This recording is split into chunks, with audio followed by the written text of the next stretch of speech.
वजह से हमारे स्कूल बंद है।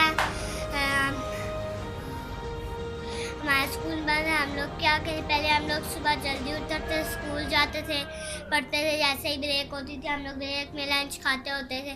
लंच खा के फिर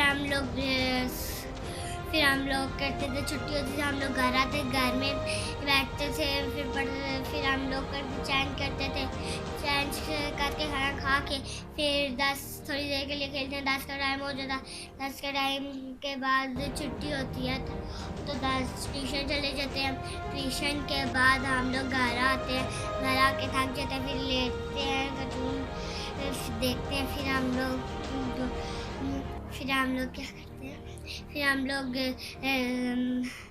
कार्टून देखते हैं। फिर हम लोग रॉबिन हुड वाले देखते हैं। रॉबिन स्कूल में छुट्टियाँ तो हम लोग सुबह देर से उठते हैं और हम लोग कार्टून देखते हैं। और हम लोग रात होते हैं, सो जाते हैं, दिन होती है, खा लेते हैं खाना। ऐसे ऐसे वैसे दोबारा होता है।